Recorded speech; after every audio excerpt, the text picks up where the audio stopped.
Hi everybody. So Taiwan is a criminally underrated gem. One of the lesser visited places that people go to when they visit Taiwan is the county of Yilan.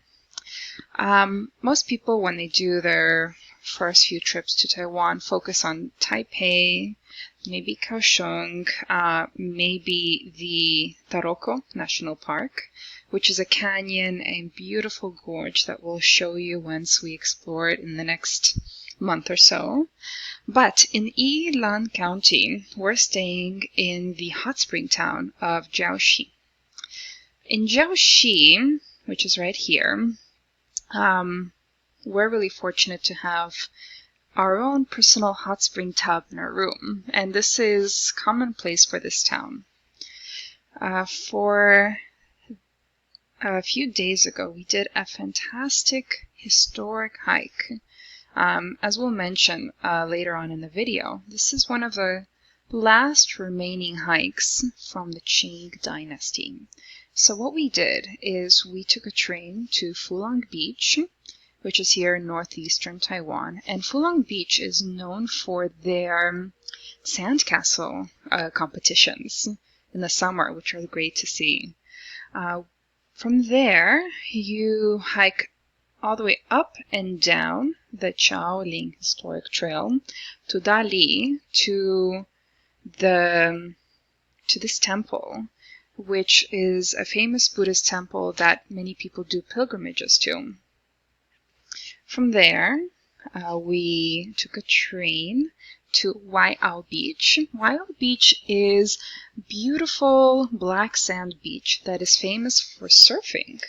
A lot of foreigners come here to surf. There's another really famous surfing spot on the East Coast that we'll feature later on as well. It's called Taichung, or Taitung, I'm sorry. From there, we walked all the way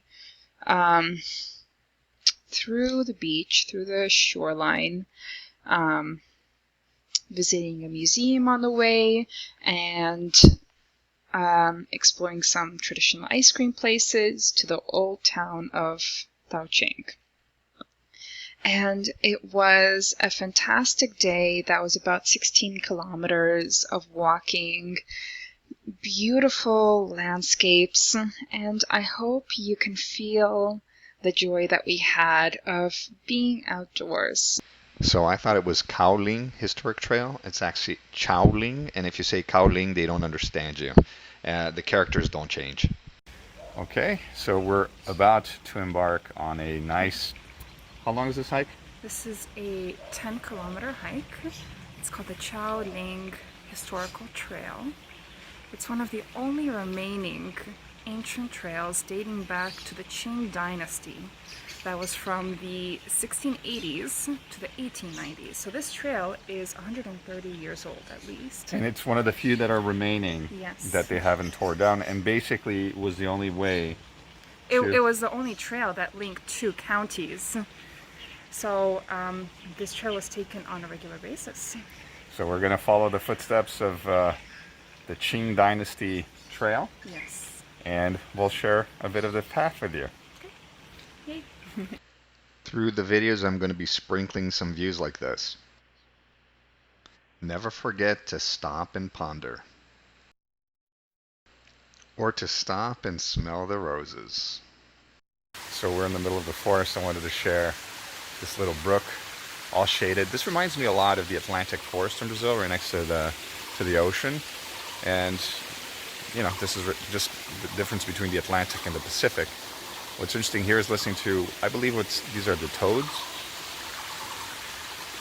It's really nice. After 2 weeks stuck indoors, we get to a place that is full of hot springs, with hot springs water coming straight into our apartment where we can take jacuzzis all day, and going for an outdoor walk like this. Let me tell you, this is a real treat. So here we're going to a little more rustic part of it where you don't have the street anymore. This is more of the original trail.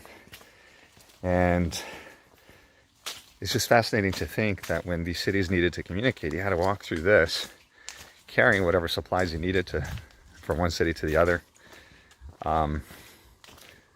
just interesting to be reliving it. And the smell, the sense of all the different plants and flowers is pretty overwhelming. It's so strong and sweet and pretty delightful.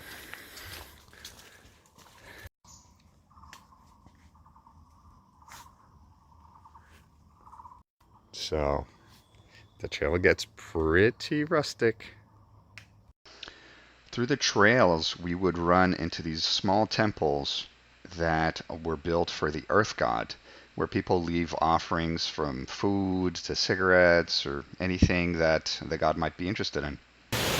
So here the path is paved in the ancient stones.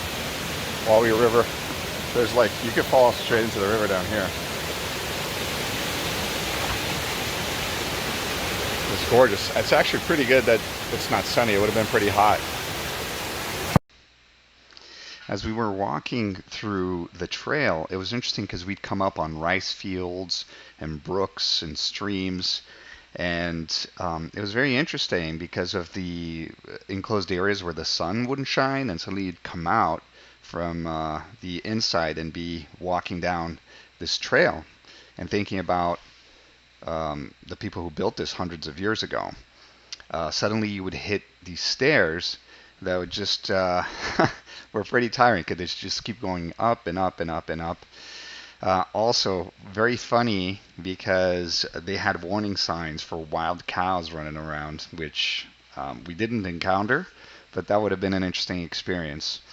Finally, we saw the Great Banyan Tree, which is this one, and that was right before one of the famous inscriptions. So we finally arrive at the great inscription that was inscribed by Commander Liu Ming Deng, who in 1867 encountered a really stinging rain and thick mist. And so he inscribed in these 4 characters, "Boldly quell the wild mists." And that is one of the famous inscriptions. He did so keeping in mind what the people that built this trail must have endured. Another highlight was going to the bathrooms and reading the inscriptions above the urinals. They were just so rich in wisdom. It was like temples of their own. It was super nice to arrive at these clearings. Fala, Roberto. Fala. I'm just having the best time with my wife. It's nice to be outside of the home.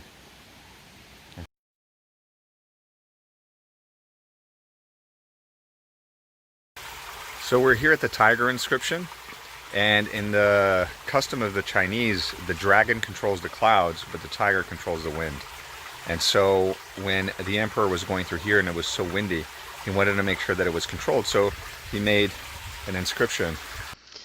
And from the tiger inscription, we finally made it to the peak, the observatory, so we could see the beach on the other side of the mountain.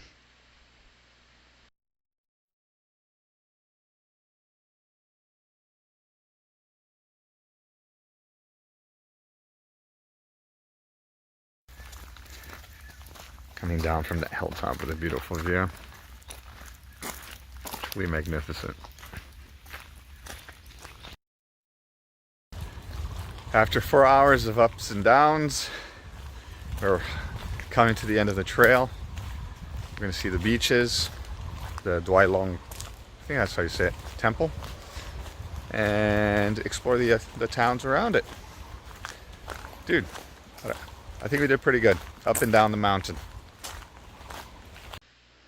So then we finally arrive at the Sky God Temple, the Dali Tiangong Temple. It was built in 1836. It was really small, and over the years they went extending it.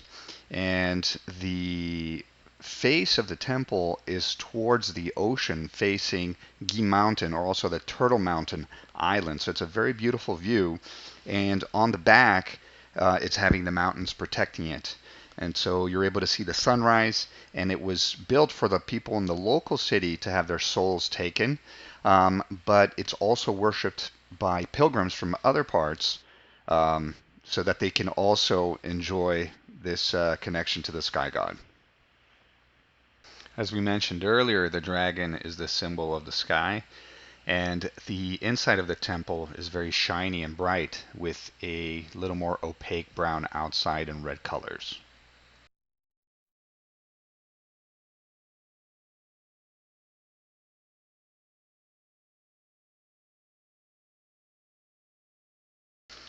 So then we finally get to Whalong Beach, which is that dark sanded beach where the sand actually feels like regular sand. It's not like earthy, but there's some of it, and it's a harder sand, but it's a beach that's very good for surfing. They have surfing schools there, really good waves, and even through the pandemic, there's a fair amount of people over there. It's also a place where couples go to walk holding hands. So we walked there all the way down to town. In Taosheng, we visited the Museum of Architecture, looked at a couple of temples, ate some local food, and finished by eating a local taro ice cream, which was delicious. Thanks for following along, and see you next time.